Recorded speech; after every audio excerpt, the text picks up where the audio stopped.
Hi ka naman para bay. Hi. Ito lang yung kanyang mga sangkap mga guys. Ang aming binignit Bisaya, ayan. Kamote. Saging na, malapit na masira. Siyempre, yung gabi ni Paribay. Ayan.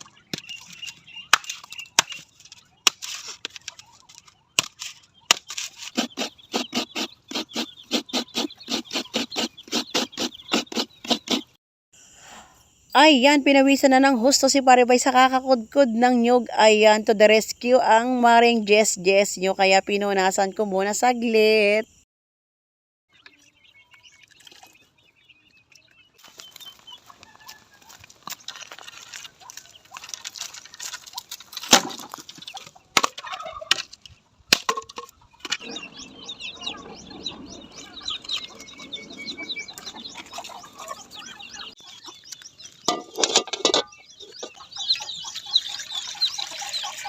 May malagkit na bigas. Ayan, lagyan natin ng konti.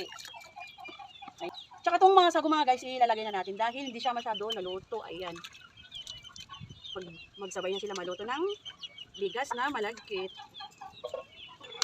Ilagay natin yung asukal guys. 1/4 lang yung ating ilalagay. Mahirap na magka-diabetes. Malang gamutan. Mahirap magkasakit na yun.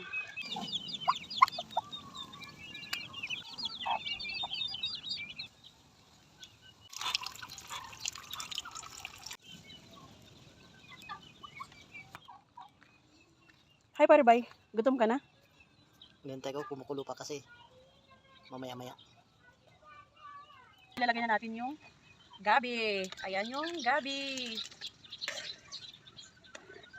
Ito naman yung tawag dito, saging. Ayan. Saging. Tapos ito guys yung ating kamote. Kamote yung baging. Wala kaming kamoteng kahoy guys. Ayan. Ayan, ang sarap ng aming binignit, Bisaya. Dahil Bisaya ang aking asawa.